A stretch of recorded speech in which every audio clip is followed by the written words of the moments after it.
Marge. My dear Marge. Listen, we need to have a little chat.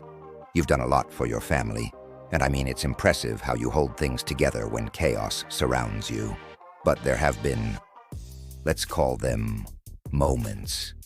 Moments where you could have, I don't know, handled things a little better. And that's okay. We're all works in progress, right? Except me. But hey, I had an advantage. Now I've been keeping an eye on you. One time I saw you try to sell your family's house for $100 to get rid of that annoying, squeaky violin Lisa had. Yeah, that was a unique approach to problem solving. I mean, have you ever thought about talking things out first? Maybe instead of listing your house on Craigslist, you could have had a calm sit-down and discussed boundaries. Love thy neighbor, Marge. Not sell the roof over their heads. And let's talk about forgiveness. I get it. You've got a lot on your plate. Homer? Well, that man is a constant test of patience. And Bart, that boy keeps every angel on overtime. But Marge, holding grudges, even small ones, only weighs you down. Remember that time you didn't talk to Homer for a week because he wouldn't stop eating those ridiculous oversized turkey legs at the Renaissance Fair? Now, I'm all for a good feast, but let's not forget the message from Matthew 6:14. For if you forgive others their trespasses, your heavenly Father will also forgive you. So maybe, next time Homer decides to act like a medieval king, just smile, shake your head, and move on. Also, let's discuss that famous blue hair of yours.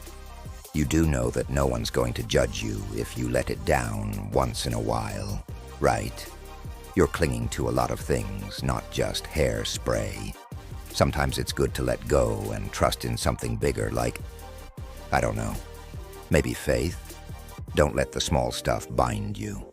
As I always said, do not be anxious about tomorrow, for tomorrow will be anxious for itself. You know, your hair isn't going anywhere, Marge. But your patience? You could work on that. And then there's your, let's call it slight, obsession with perfection. I understand wanting things to be just right. But do you remember that bake sale incident? When you swapped out the church charity's muffins with yours because they didn't meet your high standards? Yeah, I remember that one too. Your intentions were pure. But Marge, there's a bigger lesson here. It's not always about being the best. Sometimes it's about the heart behind the action. Remember what I said in Luke 21:1-4 about the widow's offering? She gave just 2 small coins, but it meant the world because she gave from the heart. So next time, maybe focus less on the fluffiness of the muffins and more on the love behind the baking. Trust me, it makes a bigger impact. Now, Marge, let's talk about patience. You've got a lot of it, maybe too much sometimes, especially with Homer. I mean, bless his heart, but that man really pushes the limits, doesn't he? Remember when he decided to buy that trampoline, and within minutes, the entire neighborhood was getting carted off to the hospital? It's a miracle nobody ended up needing divine intervention. But here's the thing. There's a difference between patience and enabling. When someone keeps jumping on a dangerous trampoline, metaphorically and literally, sometimes the most loving thing you can do is say, enough is enough. Proverbs 19:11 says, a person's wisdom yields patience. It is to one's glory to overlook an offense. But there's a key word there, Marge, wisdom. You've got to know when to forgive and overlook something minor, and when to step in for the greater good. Homer's going to be Homer, but a little nudge in the right direction won't hurt. You don't have to clean up all his messes. Let him learn, let him grow. Maybe next time he suggests bringing home an ostrich to race Bart around the yard, kindly remind him that there's wisdom in not repeating past mistakes. And Bart, oh Bart, that boy's got a wild spirit, doesn't he? Pranking the principal, riding his skateboard off roofs, sending you to the brink of a nervous breakdown every other day. But you've got to remember, Marge, even the wildest spirits can be guided with love and patience. Train up a child in the way he should go, and when he is old, he will not depart from it. As it says in Proverbs 22:6. But, and this is important, training doesn't mean stifling. You don't want to break Bart's spirit. You just need to steer it in a better direction. Maybe less pranks and more acts of kindness. Start small. Like, maybe teach him how to prank someone with a compliment instead of spray paint. It'll blow his mind. And trust me, it's a win-win. And let's not forget about Lisa. Now she's a bright one, isn't she? Always questioning, always learning. But here's the thing, Marge. You've got to listen to her too. She's smart, but she's also young and needs guidance. Don't be afraid to remind her that even with all her knowledge, wisdom comes from something higher. Proverbs 9:10 says, "The fear of the Lord is the beginning of wisdom."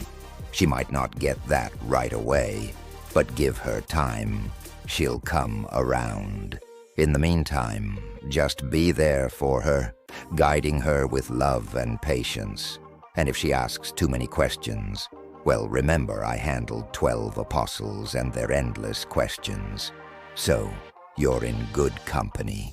And Marge, speaking of family, I can't help but notice you sometimes get caught up in trying to please everyone.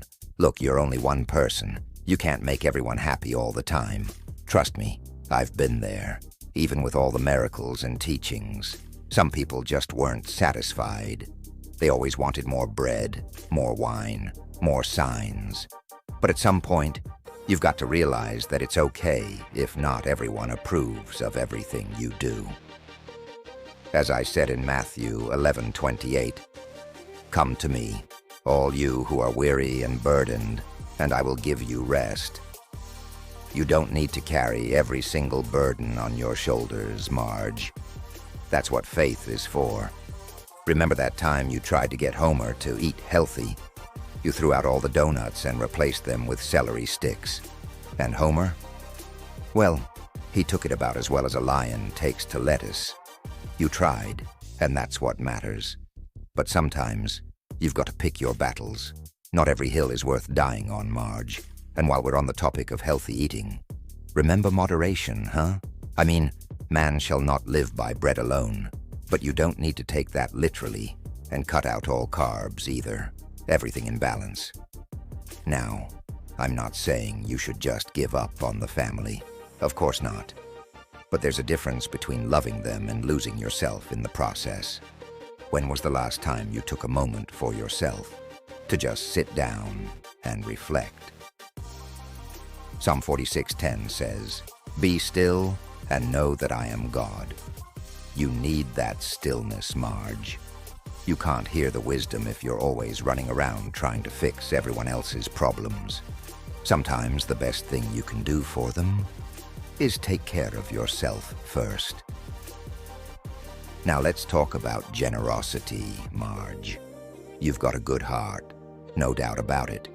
You've always been willing to give, whether it's time, money, or just a sympathetic ear. But here's a little advice. Don't let yourself be taken advantage of. Remember when you kept loaning money to Patty and Selma, even though you knew they'd never pay you back? Yeah, I get it. Family is family. But there's a fine line between being generous and being a doormat. Do not throw your pearls before swine, Marge. That doesn't mean you shouldn't help people. Of course not. But sometimes, the most generous thing you can do is say no. It gives people a chance to stand on their own feet, to take responsibility for their actions. I once turned water into wine, sure. But that doesn't mean I kept doing it every time someone was thirsty. Sometimes people need to learn how to dig their own wells. Generosity is important, but so is wisdom in knowing when to give and when to let others figure things out. And Marge, I see how you give of yourself every day for your family, but don't forget about the larger world out there. I know Springfield is, let's call it a challenging environment, But there are still opportunities to spread goodness beyond your own household. Let your light shine before others. As I said in Matthew 5:16, you've got a lot of light in you, Marge. Maybe consider volunteering a bit more, getting involved in the community. And no, I don't mean you have to organize the next church bake sale, though we both know those pies you make are heavenly. I'm talking about spreading kindness, compassion, and faith in ways that go beyond the home. You're stronger than you think, and you've got the power to make a real difference. Marge, we've got to talk about boundaries. You're wonderful at keeping your home in order. Well, as much order as Springfield can allow. But you've got to know when to draw the line. Remember that time you took on Flanders as kids while Homer was busy on the couch, watching a 24-hour Duff Beer marathon? I mean, you didn't even like watching his kids.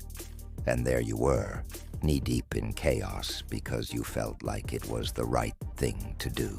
And speaking of peace of mind, let's not forget that whole incident with Mr. Burns's mansion party. You were out of your element, feeling uncomfortable, but you kept pushing through because you didn't want to offend anyone. Marge, here's a tip. You don't need to please everyone. I mean, even I didn't please everyone, and I'm, well, me. There's a line between hospitality and people-pleasing.